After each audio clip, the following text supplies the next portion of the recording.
journey beyond imposter syndrome. This is where I invite you into a space where high achievers and spiritual leaders converge to redefine success and self-worth. By sharing transformative stories and engaging with thought leaders, this podcast serves as a roadmap for navigating the complexities of imposter syndrome. It's an intimate look into overcoming personal barriers tailored for those who value wisdom, leadership, and intuition in business and life.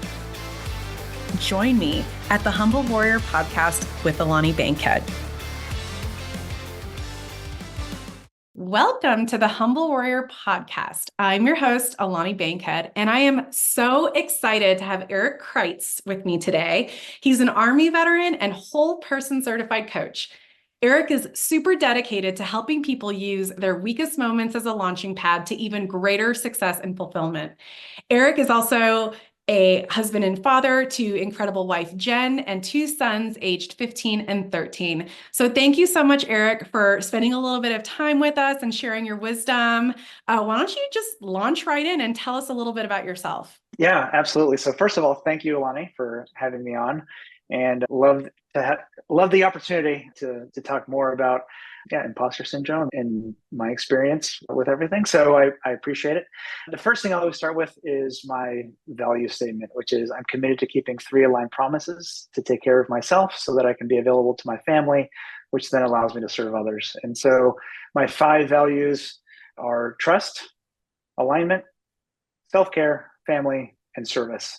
And right after I went through my own crisis, which I'm sure we'll get into, a mentor of mine said, "What are your values? What are you here to do?" And he took me through an exercise where I figured out that those are what they are. Trust is super important to me, and that's how I connect with people. Alignment is also very important to me. So whatever aligns with what I need to be doing in the moment, whether it's work, family, finance, you name it, having fun, whatever it is, whatever aligns best is what I need to be doing. And then self-care, very important, as we'll get into, because if I'm no good for myself, then I'm no good to anybody else. And then next in that line is my family.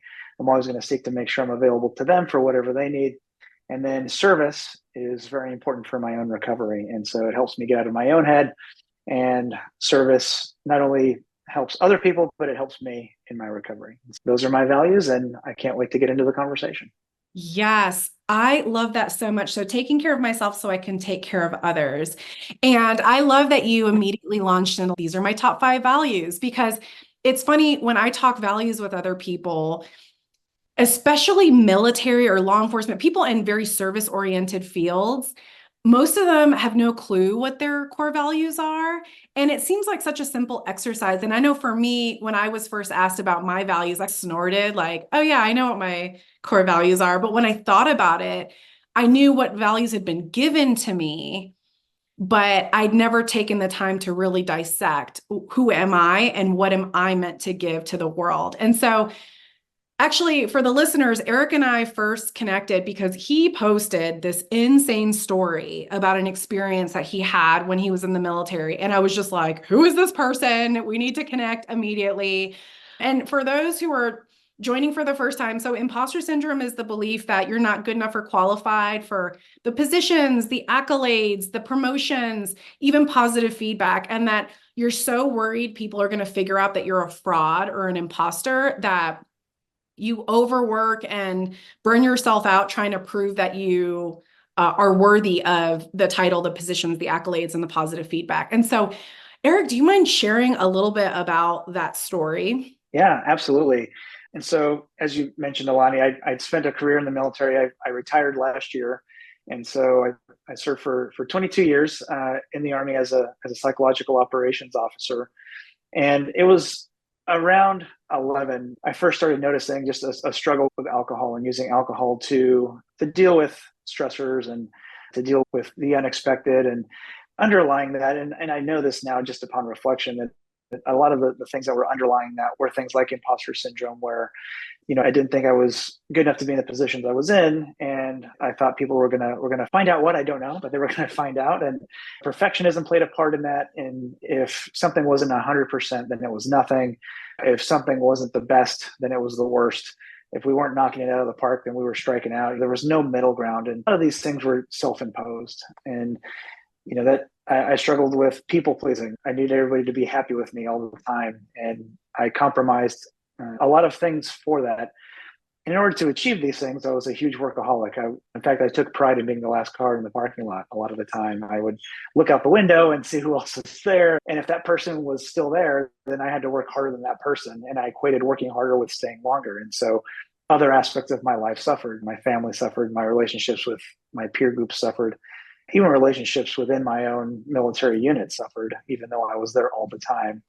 I isolated a lot because I didn't want people to find out what was really going on. And I talk about something I put up called the work wall, where the last group of people that was going to know what was going on with me were going to be the people at work. I was willing to lose my social relationships, familial relationships, so that people wouldn't find out what was going on at work. And fast forward, I started to use alcohol to deal with a lot of those stresses, and again, self-imposed in most of those situations. And I really like what you said earlier about values, and people don't know what they are. And I was in that situation as well. I didn't know what my values were. The Army has values, and the Army started to become my identity. I didn't have an identity for myself. And so what I did became who I was. And that was a really dangerous place for me to be, especially with all these other things going on. And so in 2018, I was in command of a battalion, psychological operations, young men and women. And it was at that point where I received the best evaluation I'd ever gotten in my career. This was May of 2018. It said, Eric is the #1 psychological operations battalion commander. Eric is the #1, one of 19 lieutenant colonel. Eric is the top choice to command at the next level. And my first thought, Alani, was, if the general only knew who I really was, if the general only knew that I'm not the person that he's writing about here on this paper. And that was where imposter syndrome really hit. And a lot of thoughts of, man, if he found out, then I'm ruined. If people only knew what was really going on. And upon reflection, again, a lot of this came after reflection, was, what if what is going on was I'm leaning really hard on alcohol. I'm only here because I got lucky, and I've been surrounded by people who have lifted me up. When people tell me, hey, you're doing a great job, it's because I'm not really doing a great job, and they feel sorry for me, and they're trying to bring me back up. And so just all this negative talk and all these things that were coming into my head that simply weren't true. And so after that evaluation, I started drinking a blackout every night and just trying to make that feeling of I'm not good enough go away. And the only thing that was working was alcohol, because I didn't have any other tools that I could bring to bear. And it was interesting, as a leader, I'd referred soldiers to some of those tools, but because I wasn't taking care of myself, again, back to that value, I wasn't taking care of myself, I was unwilling to be vulnerable and say, hey, I need help. Because I thought that if I was vulnerable and said I needed help, it would validate all those things that my imposter syndrome was telling me. And so fast forward to August of that year, my wife had a family member who was getting married out in Colorado. We were stationed at Fort Bragg at the time in North Carolina. And the last thing I remember was it was her cousin's wedding. And so the last thing I remember was having dinner with my family. And the next thing I remember was looking up at the stars. And it was because I drank into blackout. And I thought, why is there an ambulance here? I'm perfectly okay. And here I am laying on the ground saying, I'm perfectly okay. And my mind was flashing with itself, like, how do I not let people know, or how do I prevent people from seeing me in this state? Because I've got to keep up that persona. I've got to keep up that wall, or else people are going to find out. People found out who I really was, because when I went to the hospital, there's a police officer there. And I said, oh man, what happened? That there's a police officer here. And he came up to me while I was laying in the hospital bed. And he said, do you know what happened? And I said, no, I absolutely no idea what happened, because I was in a blackout. And he goes, you tried to take your own life. And I'd taken my belt, thrown it over a tree branch, and tried to hang myself with it. And fortunately, there were other people there who had come across me while I was trying to do that, and it pulled me down and everything. And this was out in Colorado, again, out in the woodline. And so it wasn't like in the middle of everybody. It was off. I'd wandered into the woodline a couple meters, and I tried to do this. And fortunately, other people who were out there, and they had found me and helped me out. And so the first thing that I told my wife when she came into the ER was, thank God it's over. And I didn't really know what it meant at the time, but now I know exactly what I was trying to say, which was, other people finally know, which means I now have permission to go and get help for myself.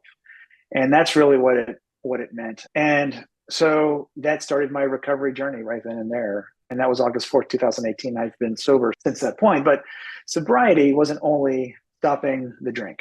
Sobriety was dealing with things like imposter syndrome, perfectionism, people pleasing.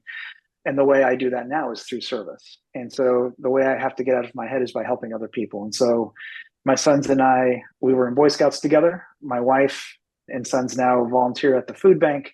We volunteer at the Humane Society. I do service work with veterans organizations here in San Antonio.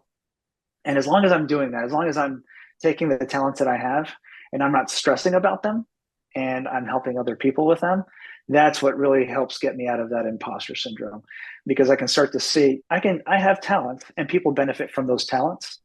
And that's a great way to see that, hey, I am good enough and I do have talents that I can bring to bear to help other people.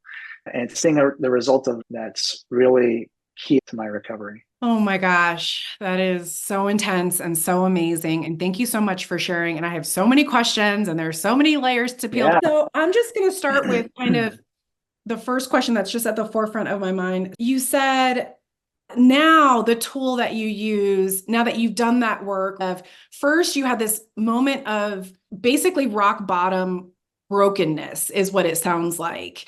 And you started this journey where it's super ironic that you were so fearful of being found out.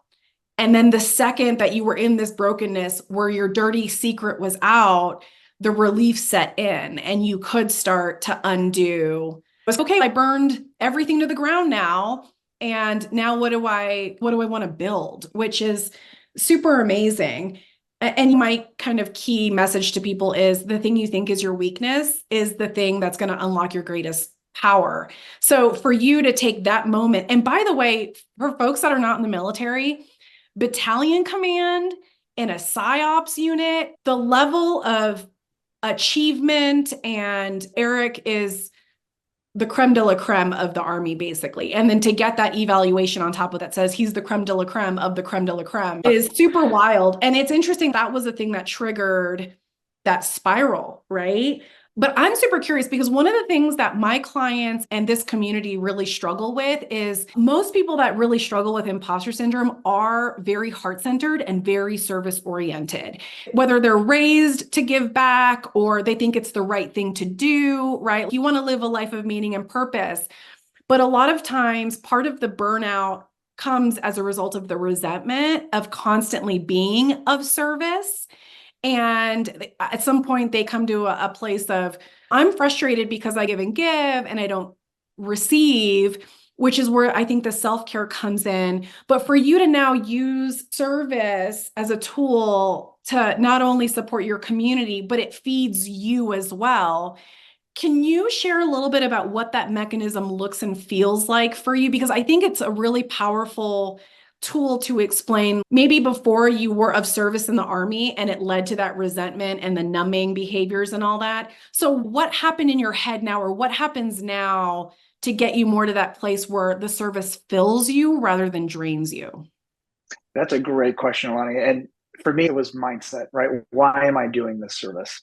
And for me, initially, it was a very self-centered approach to service, which was, hey, I'm going to do all these things, but they're going to be because they provide me with accolades because I do these things, or it makes me feel like, in fact, there were some instances where it was like, hey, there's some contempt here, but I'm going to do this and I'm going to be resentful about it, but it's going to make me look great. And so I would seek out opportunities to serve from a very self-centered position. And now going through recovery, I can see that really clearly. And so now I approach service as, how can I truly help people with what I bring to the table? And there's got to be a boundary to that service because, like you said, there's resentment there when it goes overboard. And so when I put a boundary on that service and I can say no to something that I'm being asked to do that's of service that I know is going to impose or infringe on my other values, I have to say no to that because I start to get into that pre-recovery mindset. And so a good example of that is in my veteran organization work. I have to very clearly take a look at how much time is this taking every month.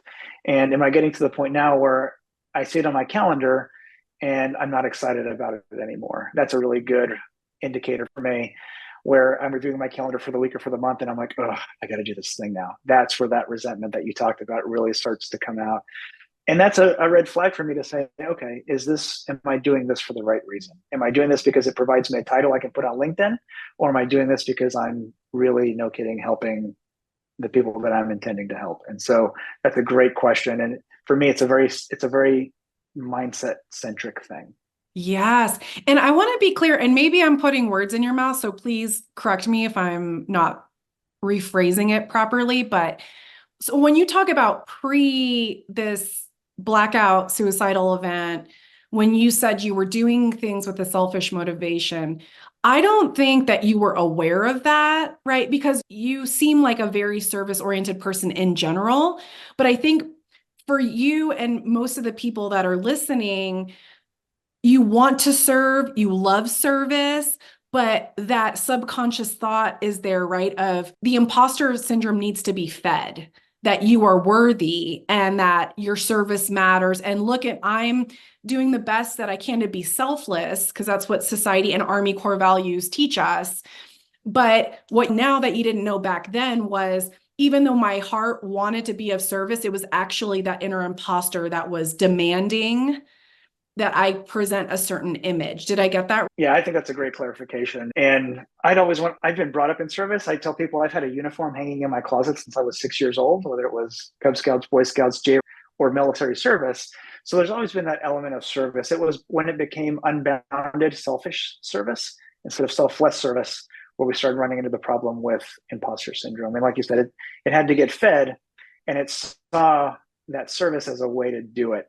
And so while the service, I think, always starts off as good, it can get out of control if those boundaries and mindset aren't in the right place. Definitely. And so let's pivot for a second and talk about that self-care journey. So what did that look like? You hit rock bottom and you recognize, I've got to completely restructure my mindset. So how did you discover what self-care looked like for you? How did you try things and then they didn't work and you tried different things, or did you try something and it worked the first time? What did that look like for you? Yeah. So, excuse me, my recovery journey was very scripted up front, which was good for me for stability. So there was inpatient care for 8 weeks up in Williamsburg, Virginia at the Farley Center, which I still credit with helping me save my own life. And that was a great program for me to go through in that facility. And then I did outpatient care through the Army there at Fort Bragg. And then after that, it was on me to maintain my own recovery. And so I did that through a group outside of the military. And through that process, the one thing that I realized is I've got to replace the alcohol with something.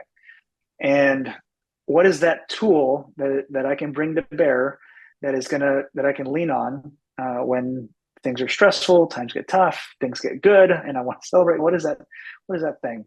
And my brain tried everything. It tried lottery tickets. It tried overwork. It tried food. My brain said, what is the external thing that you can put into your body that's going to make you feel better? And ultimately, the one healthy thing was higher power. For me, it's God. And I realized before recovery that I was religious, but I was not spiritual. And so I could go and do all the things and stand there on Sunday, at times hungover, and go through the motions, but I didn't have a very good relationship with God. And so it wasn't until I saw that through recovery and the different tools that were offered to me through recovery that I realized that God was someone I could lean on through my recovery process. And so now I realize that things that I thought were within my control, which really weren't, I can now give up to God. And I can take all the action in the world to try and get a job. The outcome is out of my control. So I say, God, take the outcome. I've done everything I can. And so taking the burden off of myself to think that I can control all these uncontrollable things is a huge relief for me.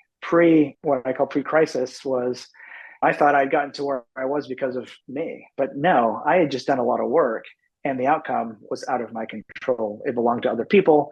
It belonged to circumstances. And now I call all those things the responsibility of my higher power. And so higher power is a huge thing for me now in recovery. And that leads directly into services as well. And so getting out of my own head and asking God, hey, what is your will for me today? And trying to discern that. And the quick test for me is if it's self-centered, that's my will. If it's for somebody else, that's probably God's will. And so I try to follow and discern what that is for me in my recovery. And that's what works for me.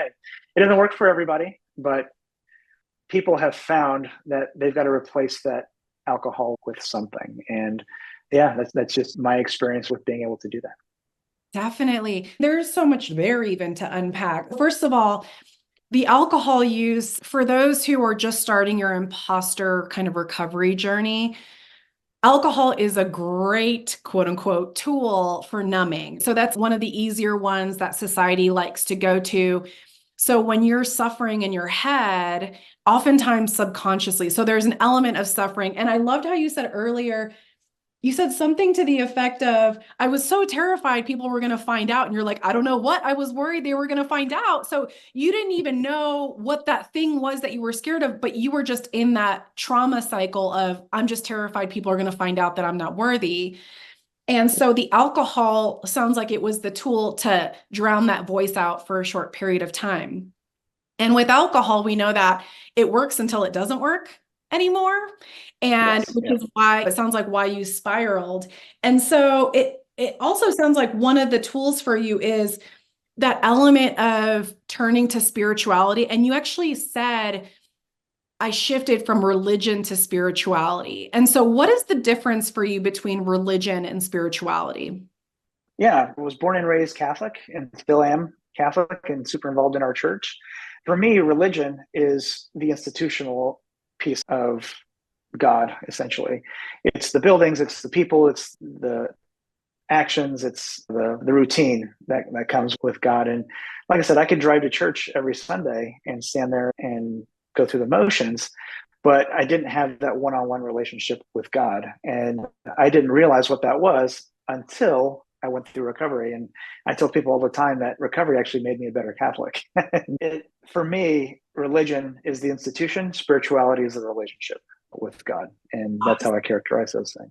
Awesome. So then would it be fair to say, and I'm reading between the lines here a little bit, but pre this life-changing event, when you were religious, again, very well intended, right? So I want to be a good person. This is how I was raised. I want to live those values out.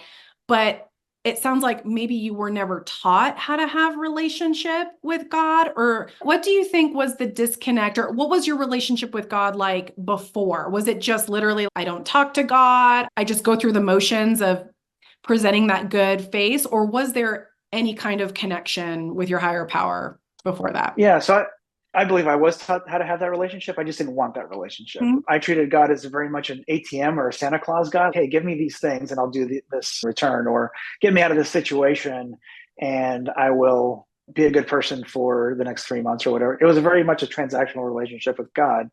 And it was a very self-centered relationship. And so when I was doing well, I shut God completely out. In fact, that was one of the questions I would ask in recovery was, where was God when I was in trouble? And people would tell me, God was there. You were just ignoring him.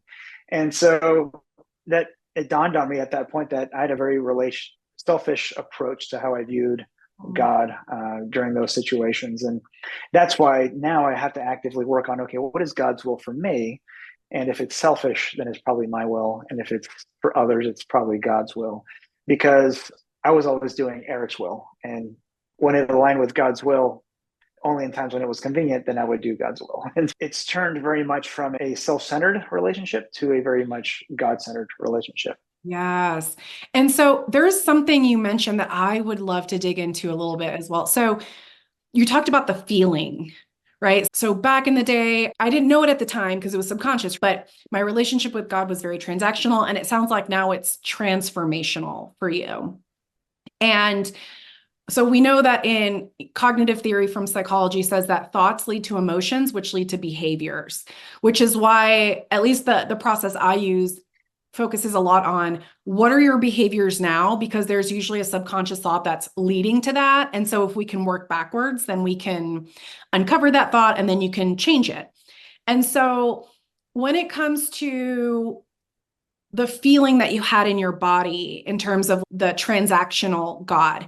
What did it feel like for you in terms of, you said, when I know I'm on the right track, I feel a certain way in terms of I'm aligned with that higher purpose versus I know I'm being egocentric when I have a different feeling. So what's the difference in your body in that feeling? Oh, I love that question. Yeah. And I'm a huge fan of CBT. And yeah, and love this. So I know, so today my red flag is when I'm feeling restless, irritable, discontented, frustrated, anxious. All those negative fear-based feelings are my red flags. Okay, what is my relationship with God at this point?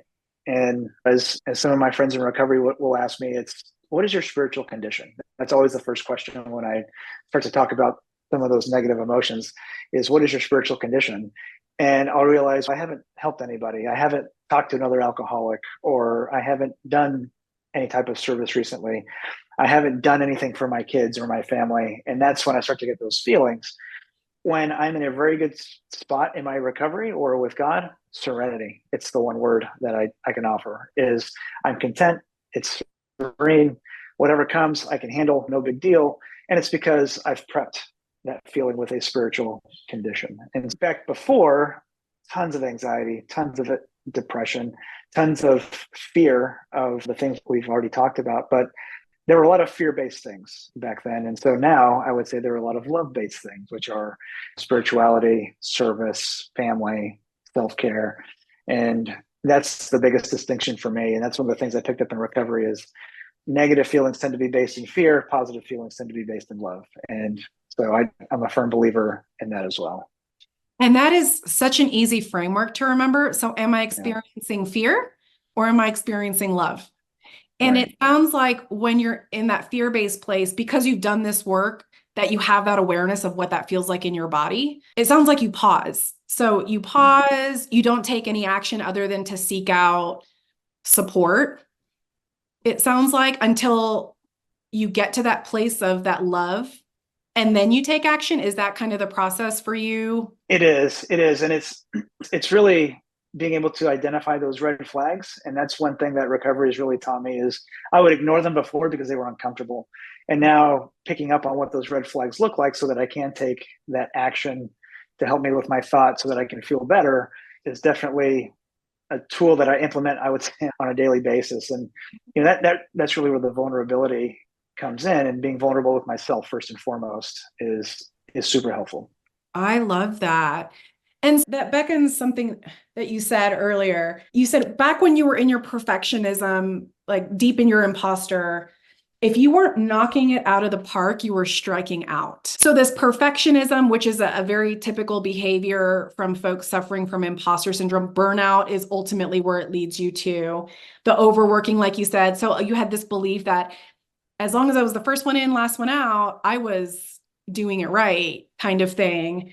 And so now on this journey of recovery for you, how were you able to shift that perspective of if I'm not knocking it out of the park, then I'm striking out, to now it's much more grace filled and you talk about trying a lot of different things. So how was that transition for you in terms of going from all or nothing to, okay, I'm going to try something. If it doesn't work, was there still frustration there when things weren't working, or what did that look like for you? Yeah, I like that question. And just because I'm in recovery doesn't mean I'm immune to anything like imposter syndrome or perfectionism or people pleasing. I still have those things.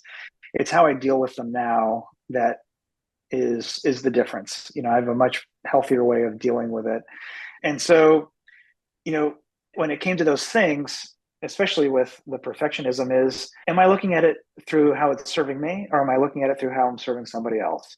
And if the person I'm serving says, oh, this is great, I love it, and I don't think it's 100%, but it's good enough for that person, then it has to be good enough for me.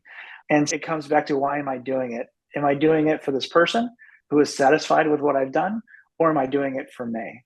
And that's really the big shift in the perfectionism for me, is if it's 100% for the person I'm doing it for and they're satisfied with it, then that needs to be good enough for me. Otherwise, I'm assuming that I know more than this person, that I know how they're feeling better than they do, that I know what their need is better than they do, which is a very arrogant place to come from. And that's one of the things that I've had to realize, is that if they're satisfied with it and I'm not, why am I not satisfied with it?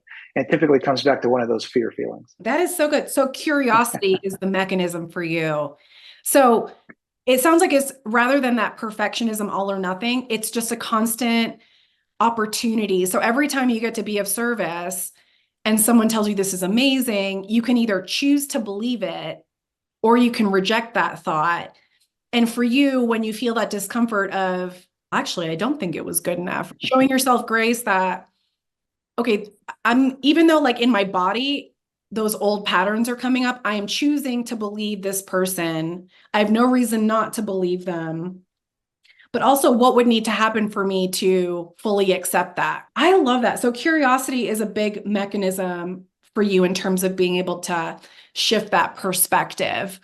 And so, we've spent quite a bit of time talking about the nitty gritty, maybe not so fun part of imposter syndrome. And I am so grateful that you were willing to share that process because so often I feel like in stories or movies or whatever, it's I went through this struggle and then all of a sudden I'm okay and there's a bow on life and it's perfect. And we don't really ever talk about what does that mechanism look like for people and what can I try today?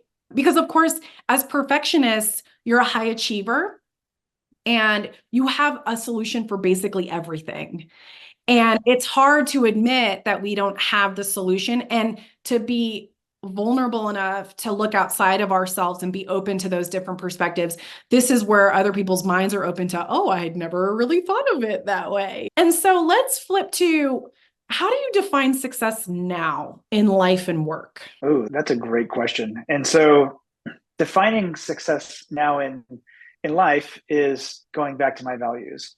And it really starts with me. Am I doing everything that I can do to make sure I'm well taken care of? And am I going to the gym? Am I sticking with my physical fitness regimen? Is my physical fitness regimen practical? I'm not trying to be Arnold Schwarzenegger. Is it a very practical, goal-oriented physical fitness regimen? So I do that with spirituality, emotional. I do it with meditation and things like that.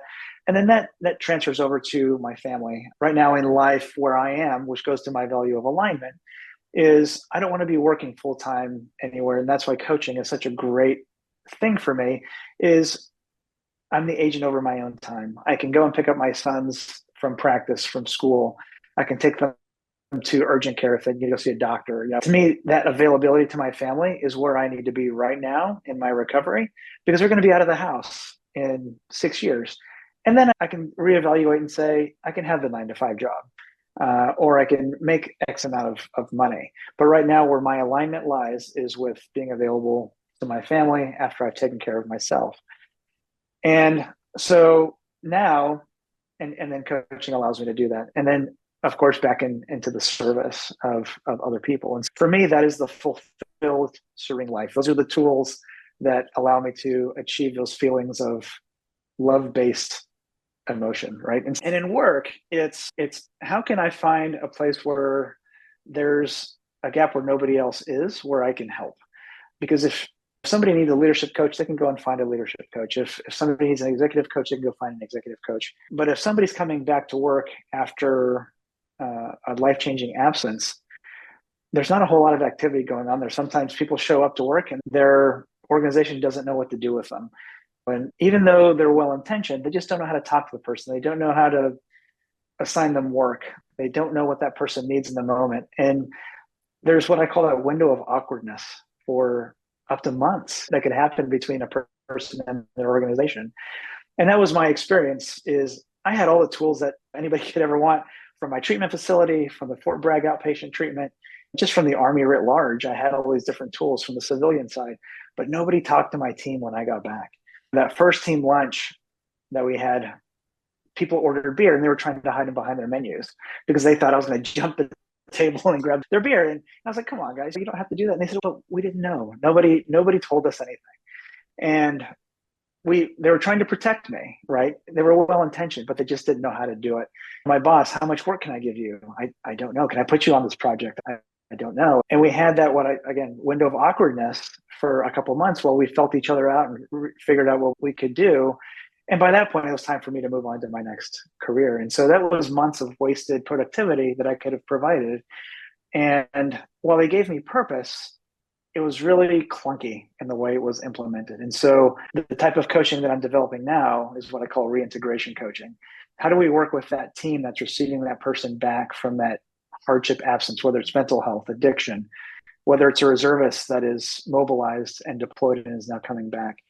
How do we integrate them effectively back into work so that they're supported and that the organization that's bringing them back isn't experiencing any kind of instability that they don't have to, any type of loss of productivity that they don't have to, and everybody is coming together based on the change that that individual has experienced. Because we don't need a reintegration coaching for somebody going to Cancun for 2 weeks because they're not changing all that much.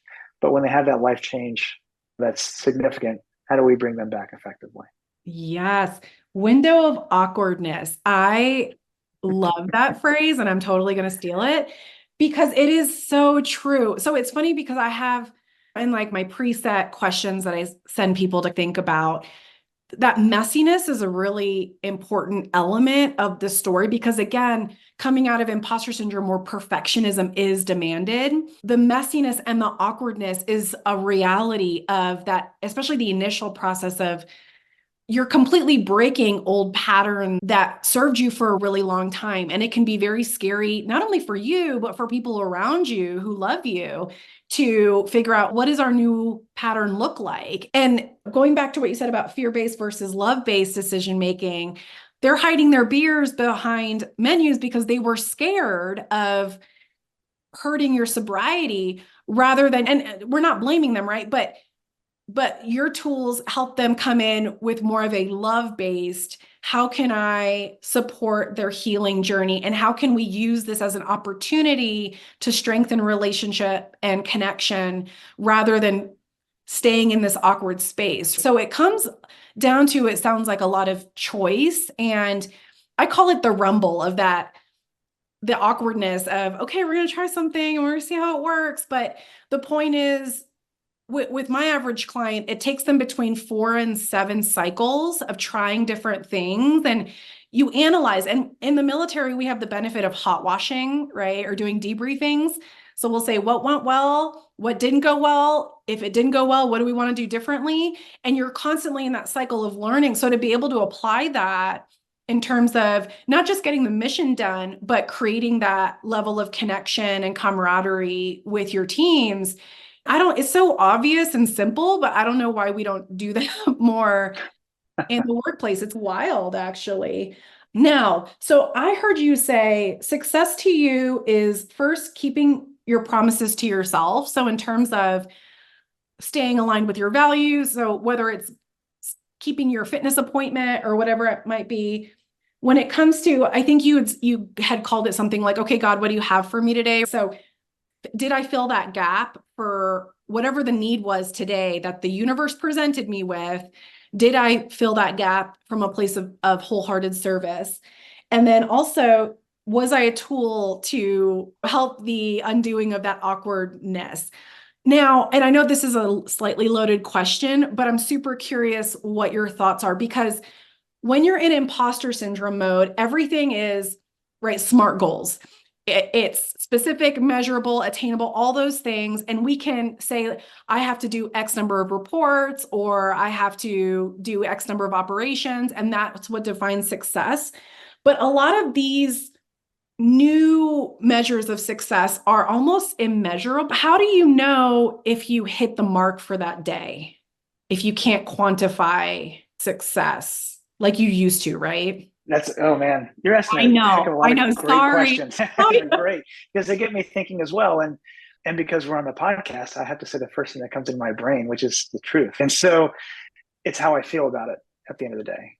I have to rely on how I feel. And that feeling is informed by a couple different things. It's where was I coming from when I did this act? How did the person or people or group or organization react to what I did? And typically, if I see, hey, this is great, but we could use a little bit more of this, and I think, okay, it was successful up to this point, but we could do a little bit more work here. Once I start feeling frustrated with something, or once I start feeling like I've got this feeling of this maybe isn't quite right, and I tell people all the time how sometimes logically things make sense, but it doesn't feel right. Mhm. That's my heart brain talking, right? So my logical brain can tell me, hey, you're knocking it out of the park, but my heart brain is saying there's something a little off about this. Or Mhm. there's other times where my heart is saying, you know what, it's time to stop. My brain's, no, keep going, keep going. But my heart's take a break, step back a little bit and take a look. And so I'm more in tune with those different feelings now than I was before. In fact, I used to use alcohol to quell those feelings because I didn't want to feel them, because they were uncomfortable, because I didn't know what to do with them.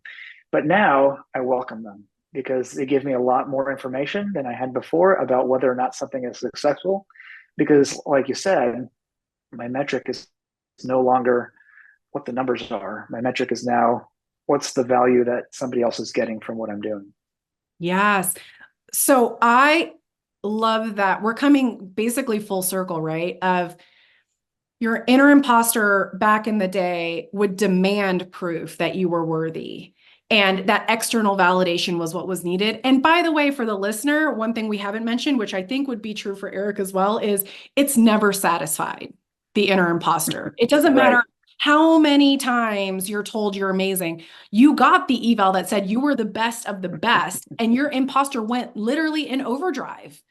And so now, because you've done that work of first creating awareness around the thoughts, the subconscious thoughts that were leading to the behaviors, and doing the work of understanding what your core values were. So letting go of that army focused identity, which again was well intended. Of course, like service and integrity and excellence, those are amazing values.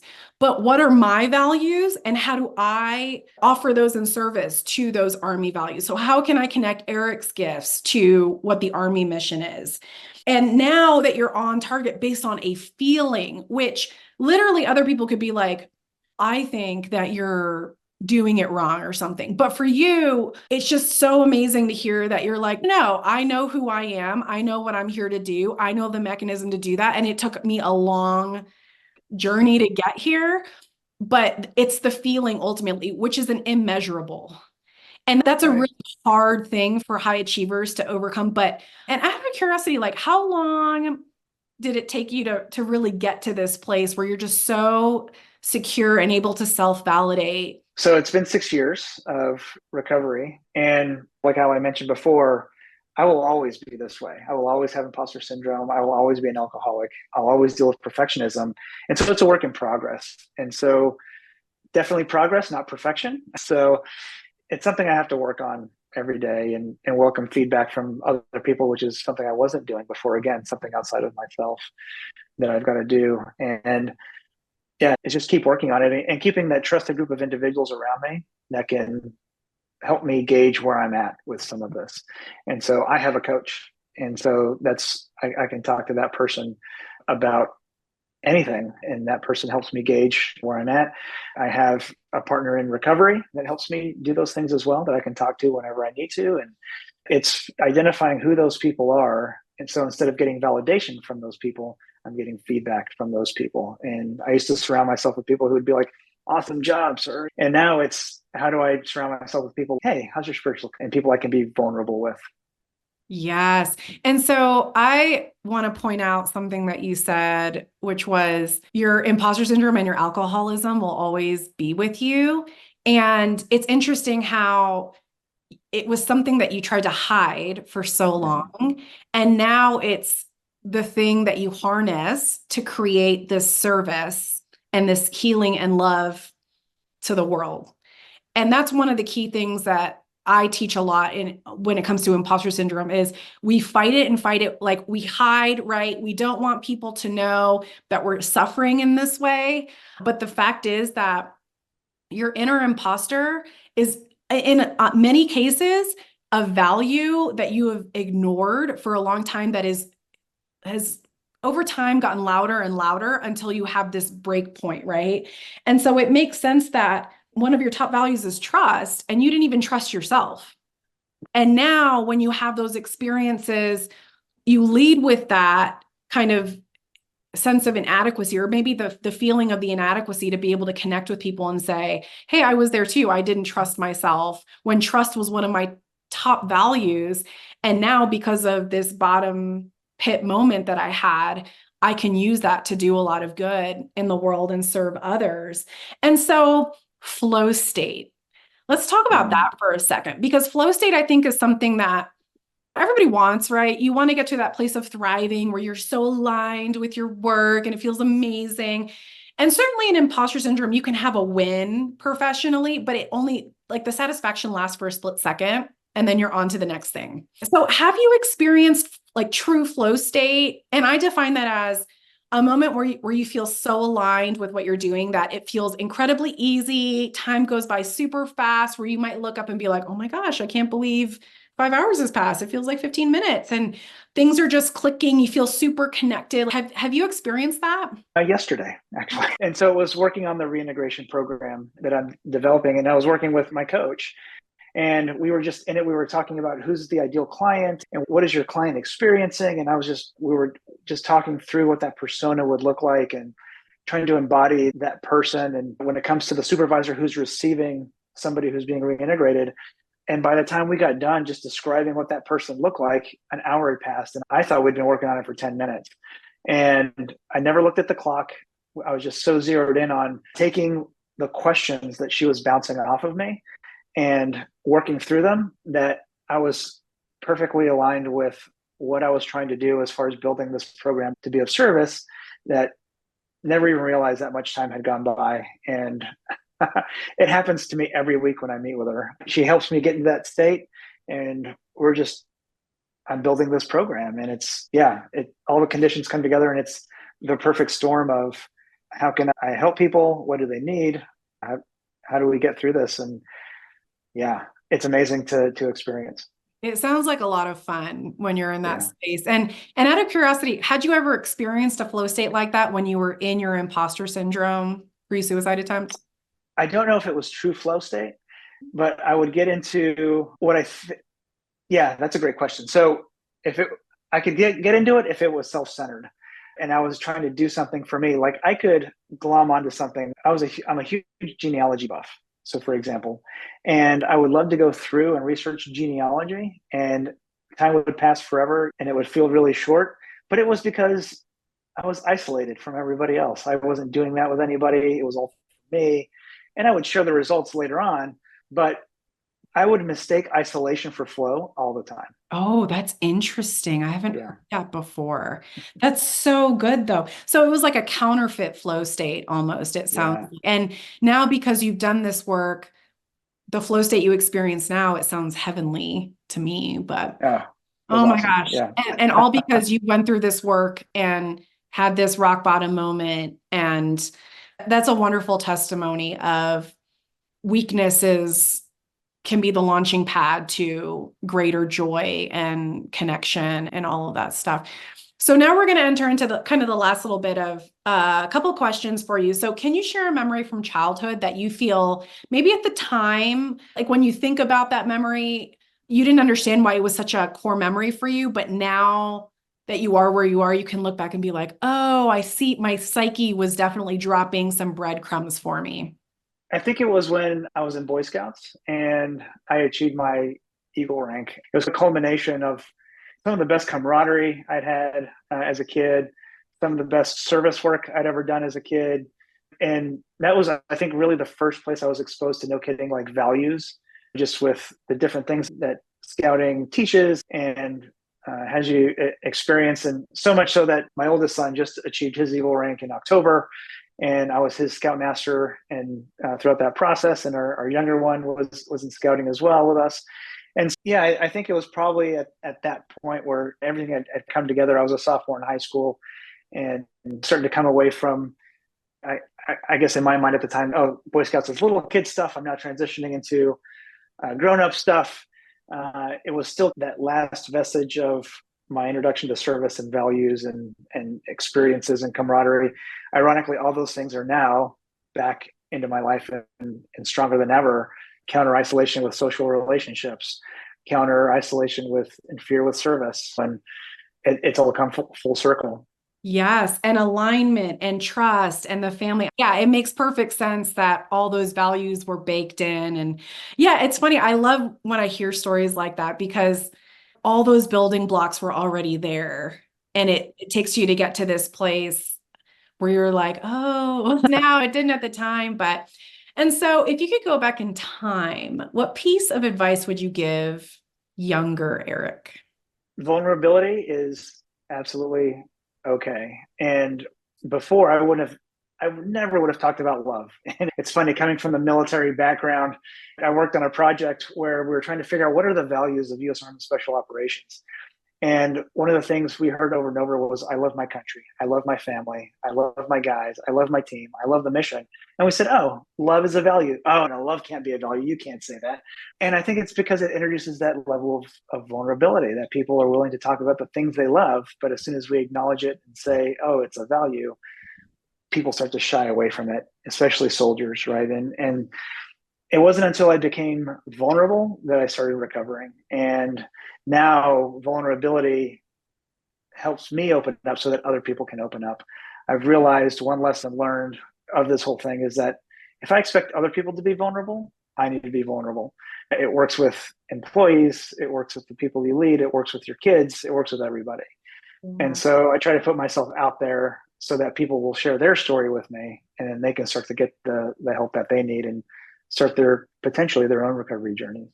Oh my gosh, that just hit me like a ton of bricks. So it actually, if I can share a quick story, Yeah. reminded me of when I was running operations, so child exploitation operations. I think I was 7 or 8 operations in, so I was pretty seasoned at doing it.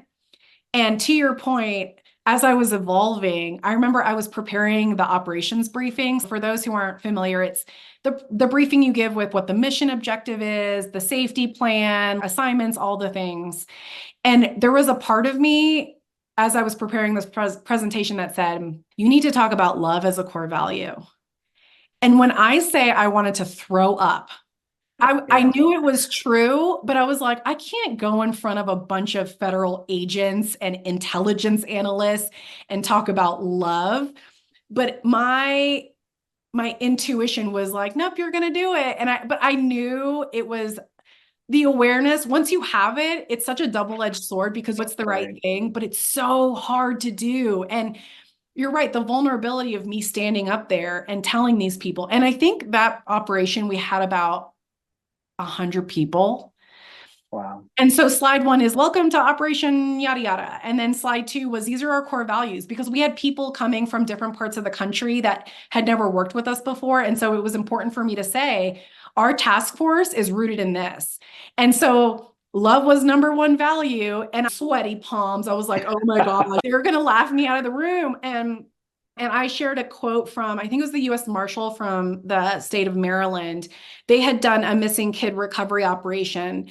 And he used this quote during his press briefing where he said, I have 2 sons of my own, and having children is like having your heart walking around outside of your body. Wow. And if you don't feel that way about these kids, then you have no business doing this work. And so sharing that quote of, if Big Burly United States Marshal for the state of Maryland can talk about love in terms of service, then I certainly can as well. And that was such a powerful mechanism. And the response was incredible from folks in terms of, they were like, whoa, this is next level. Because I basically was saying, chuck your ego at the door. If you don't love these kids and want to serve and support these kids, then leave my briefing room immediately. And so thank you so much, especially for sharing that love bit, because I think you're right that it's a hard thing to talk about because it feels so frou-frou and all you need is love and a very platitude-y, but it literally is so true that the love that you have for yourself and the people that you're serving and having the courage to talk about that, man, that is next level. So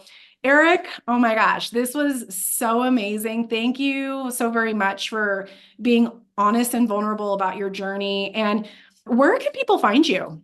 So they can find me on LinkedIn, and it's the standard, just LinkedIn with my last name, my first and last name at the end, or just search up Eric Kreitz on LinkedIn and you'll find me. And you'll see on there that I'm aligned with the Business Leadership Excellence Institute here in New Braunfels and with Caveo Leadership. And those 2 phenomenal organizations that love to help people. And I think a lot of what they do comes from the same place that I come from when it comes to coaching and helping with love. LinkedIn is the best place.